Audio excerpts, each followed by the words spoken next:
Welcome back to Nikki's Scrapbooking Adventures. We are here with Melanie for the first 2024 Calling Creatives. Hey, Melanie.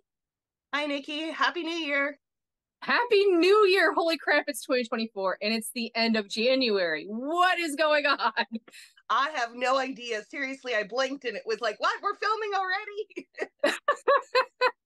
Yes, well, we talked last time about kind of our goals for 2024 and the change of schedule on my channel. I'm loving it, man. I've got like already into February filmed, and that feels so good. There's so much less pressure, and I can just film what I want to film. Wow, I'm very jealous because I am not. I've used up all of my backlog, and so I'm a little behind, but that's okay. I'm not putting any pressure on myself. It's like, you know what? It'll be what it'll be. I was sick for about 3 weeks, so you know, I hope everybody bears with me as I play catch up. Absolutely. And what's the great thing about this is that you did have backlog to cover when you were sick, so you didn't have to worry about it, right? Yeah, but at the beginning of the month, I fell short, but that's okay. Everybody's coming off the holidays. I'm sure were busy doing other things and didn't need one more video to watch. So true, so true. Well, today we are starting off our conversation with talking about unfinished projects and maybe some new projects in there too. So, unfinished projects, why do they happen, Melanie? What are they? Well, I'm going to assume that many crafters are like me and that you can relate to this, but there are just too many ideas out there floating around. There's so many cool projects, so many opportunities to be creative that it's fun. It's fun to start something new, and it's not always fun to finish. I completely agree. I've got some UFOs, which are unfinished objects. It is a struggle to finish. For example, I have a whole bunch of base pages I've never added photos to, and I probably will never add photos to. Right, right. And we'll talk a little bit about what to do with these on Wednesday's call. And we are going to share some of our unfinished projects and plans for them here shortly. It's fun to start, not fun to finish. And I guess the other question is like, why isn't it fun to finish? Why isn't it fun to finish some of these projects? Do you have any thoughts on that? Yeah, for me, I feel like I need a time crunch. So I'm a procrastinator, but if I have a deadline set and say, okay, I want to get this project done this weekend, then I'm more likely to finish it. However, if I'm doing a project over weeks and weeks and weeks, I get burned out. Like, I don't want to continue to use the same paper over and over again. I don't want to see it anymore, right? So if maybe I crunch it down into a time frame. That makes sense. And you called it burned out, and I actually had notes written down boredom. Like I'm tired of the project, and so to finish it just doesn't feel, it's not a high priority to finish it. Another issue that I've had is I've screwed up somewhere. you know Maybe not so much like on a mini album, but like I've done like cross stitching, for instance, and I got to a point and I found out that I had messed up on how I had stitched it. And so the thought of going back and undoing it and redoing it just killed the project, right? That was it. Yeah, I don't like cross stitch for that exact reason, because you have to like count the rows and it's a pain. You have to do the same thing kind of with knitting and crochet, but I feel like it's easier to pick up or drop a stitch in those projects. Right. And then also, if you want to relate it back to scrapbooking, sometimes life circumstances have changed. And so the project doesn't have the same meaning that it once did. And so to complete it just doesn't feel genuine or authentic at that moment. Mm-hmm. Yep, I got a couple of those. The more we talk about this, the more like, oh crap, I have this album that was supposed to be stories of my husband and I totally switched it. And now I have like 12 by 12 album instead of a mini album. Yeah, I guess to your point, maybe it grew into something bigger than what you started with, right? And that transition, how do you transition out of it? It's interesting. So I'm sure our users have many unfinished objects in there, or UFOs in their stash as well. We'd love to hear some of yours and which ones you're interested in maybe getting off your plate and done. Okay, so let's talk about types of unfinished projects. We alluded to a few of them already: unfinished scrapbook albums, that kind of thing. I have a lot of mini albums. I love making the mini albums. I don't always like filling the mini albums. So I have a lot of these types of little books that are kind of generic in purpose, you know, but they have no photos or anything in them. And so I call those undedicated projects. So I made them because they were fun to make, but I didn't really have a purpose for them. And I have a lot of those floating around. Do you have any? Well, those things are more like classes, right? Like you take this class to learn some new techniques and then you just never follow through because you don't have photos. I did that with the Pink Fresh Create and Connect. I have a ton of base pages from that class because I never had any photos. Right. And so it's almost like we need to figure out how to get past that point in the next video. Exactly. I mean, I also have other albums that I made because, like, I have a little baby book, which I made because I used to teach classes. So I have a lot of those floating around as well. Again, it's still class related. And I don't have any children of my own. So it's like, okay, which of my 20 nephews and nieces are going to get an album? Or do I just take baby photos of everybody and make one album? That might be an idea. I just thought of that now. That might be kind of fun. It might be easier then, and nobody can get jealous, or in your brain, you know, it's not necessarily them getting right. In your brain, they get jealous. The other issue I run into with mini albums, well, I absolutely adore them and love them. I love my 12 by 12 pages too. Where do I scrapbook which? I love this photo. Do I do a 12 by 12 or do I put it in the mini album? Or do I do both? I don't know. Maybe I can. Maybe that's the permission I need to give myself. Mm-hmm. If the listeners have any ideas, mini albums are a big topic, right? Like I've got several that I need to finish too. Yeah. And then I have dedicated albums. So I actually have an album in here somewhere that I called Sisters. And the plan was for me to go through all my photos. I have two sisters. And the way the book is, it's kind of one of those flip out books, like not quite accordion, but it kind of rolls into each other. So I thought half would be for one sister and the other half would be for the other. And I would pick all the pictures from when they were babies up until now and kind of have like a bit of an homage to their life, if you will, that kind of thing. But I just haven't gotten around to, guess what, printing photos. Your arch nemesis. You know, I've been struggling with printing photos lately too, but that was because my printer, well, you had some issues with your printer too, but I bought some off-brand ink as like ink refills. Yeah. And I thought it was the ink that was the problem. It turns out it was the paper that was the problem. They're not 100% quality, but I'm at least happy with them so I can scrap up them again. Oh, that's good. Yeah. Nikki's alluding to my little cry of distress. What was it? I guess during the week between Christmas and New Year's, I was actually going to buckle down and print photos for my December daily, and my printer died on me. I actually ended up buying a new one. Yeah. What did you get? Did you get a wide format? I did. I like printing those big photos too much to not go that route. It was a sad day. Sad day. Okay, because we started talking about printers, that's a big hot topic too. I have the Epson XP 15,000. I think it's 3 zeros. I like it. My wide format printer, it leaves a border, which is unfortunate, but at the same time, I'm fine with having a mat around my 12 by 12 paper. Does yours print full 12 by 12? So it will print 13 by 19. Like it will go that large, I guess. So I've never had any issues, but I also, when I start printing like different size photos, I usually go into a photo editing software and manipulate things there and then print. I don't print straight from a photo directly to the printer, if that makes sense. So I don't know if that makes a difference or not. Like if it gives you a little bit of bleed, I don't know. I'm not sure. Yeah, so if I were to print, I could do 13 by 19 and then, you know, shrink the photo to 12 by 12, and then it wouldn't be an issue. However, when I use my user-defined size of 12 by 12, that's when I have the border. But I don't have 13 by 19 paper, and so I don't think I can do a borderless. Yeah, I've never tried printing 12 by on a 12 by 12, actually. I've always printed on the 13 by 19. Interesting. I'll have to try it and see. what printer do you have and what paper, where do you buy your 13 by 19 paper? So my original was a Canon Pro 100, which I absolutely loved. Fantastic photos. It was a pricey printer, but I got it with a rebate, so you ended up getting half of the cost back in like a Visa card.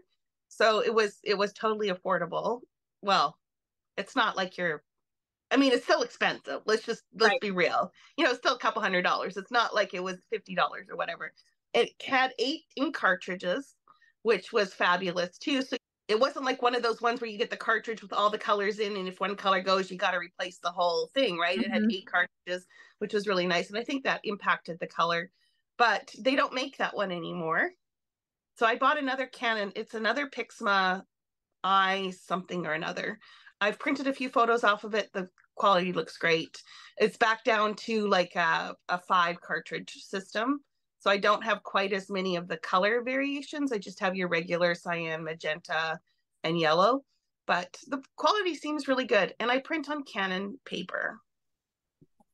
Yeah, Canon and Epson paper are the best by far. Yeah. Yeah. And I think it just ended up because with Canon, especially when I got the first printer, when I was ordering ink, they would often throw in paper free. So that's how I got a lot of my 13 by 19s, is they would throw a whole package of that in when you bought the paper. So Oh, yeah. So I ended up with a lot that way. And even now they'll still throw 8.5 by 11s in quite often if you watch for their sales. And that's kind of how I manage it. Now, their ink cartridges are not cheap. right. The unbranded are like probably 1/5 of the cost. So I jerry rigged my printer so that it's chipless. So it will tell me when the level gets low, but every time I go to change a cartridge, it will look full, even though it's not. So I'm refilling old ink cartridges, and that's where the quality of my ink went down. Now, Uh, I found a place, I think it's Ink Owl, that says they tried to match it as best quality to like the original Epson ink. So the next time I buy a bottle, I'll probably buy from them. so you're literally just refilling the cartridges up directly. Oh, that's good. Yep. Yeah, Yep. So significantly cheaper. I was a little too chicken, to be honest, because I'm like, well, not so much the refilling part, but like buying the off-brand ones, because I've heard that it can mess up the computer in your, or the thing in your printer. I don't know if that's true or not, but no, if you go through a couple different companies, they have a lifetime guarantee. And so if you accidentally update your firmware and it no longer recognizes their chip, they'll replace the ink for you. okay, interesting. A whole other world I don't know anything about. It took a lot of research, and I just like hoped and prayed that my chipless thing would work because, Yeah. it was a sketchy website. You are daring, that's for sure. So back to the unfinished projects. So like I said, there's projects that you have maybe created but have no purpose for them. That's one of mine. We talked about classes already. I consider those unfinished projects. Same with kits that you've bought. You Eh, know, to me, that's an unfinished project. Maybe it's a not started slash unfinished project, but it's something that is contained within itself. So I definitely have a bunch of those floating around. And then I have, like I said, dedicated albums that I made for a purpose. I just haven't printed the photos. And I also have base pages like you. I have a bin and a half full of base pages.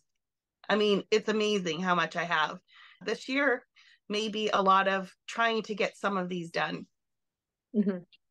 Yeah, I think going back to like the kits, I love the Simple Stories card kits. Absolutely love them. And I love traveling with them. So when I go to see family, I take a couple of those kits and everybody around can just use foam dots and tape to glue them all together. And I just love them. But that's kind of an unfinished project, but I also have an intention with those. Right. The other thing I've got one right here because I rearranged my top a little bit. I've got one of those spellbinders kits where there's no instructions and it's just a whole happy box of color. But So what do the what heck you am I will. supposed to do with it, right? Like Yeah. I'm Yeah. not a card maker. I'm so intimidated buy this box of goodies that I don't know what to do. You may need to go on YouTube and Google Yeah. someone with that kit and see what they did with it. Okay, so you've already started talking about some of your unfinished projects that you're gonna maybe work on this year. Maybe I'll Maybe. let you tell me what your thoughts are. So, which is the one that you're most interested in finishing or working on? If it's unfinished, it's probably going to stay unfinished, to be honest. Ah, interesting. And you're okay with that? Yep. I And really let motivation and inspiration guide my scrapbooking journey. I filmed a album share tour and I pointed out some albums that I still had to get done.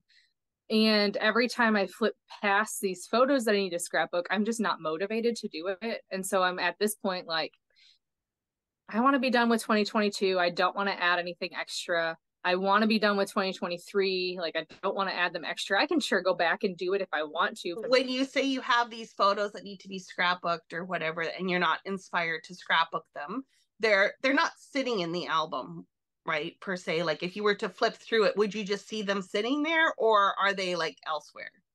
They're in the binder behind me, Okay, dated and ready to go, so that I can just pull that binder down, flip through, see what inspires me, and then work with right. that. I know some people like MK Gunn on YouTube. It's some assemblage required. She actually uses Pocket Pages to store her photos within the albums, and then she pulls the album out to Yeah, scrapbook. yeah. So if you were to actually pull your album where your finished layouts live, it would still look done, Mm-hmm.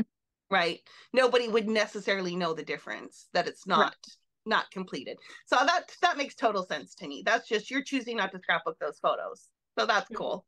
So do you have any projects that would look odd or weird if you didn't finish them and you pulled the project out?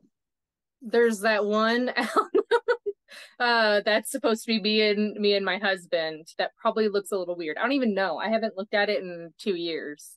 Like Yeah. that's how it's been sitting up on my shelf up there. I Yeah. don't know if it's done. And it's like a 4 inch thick spine.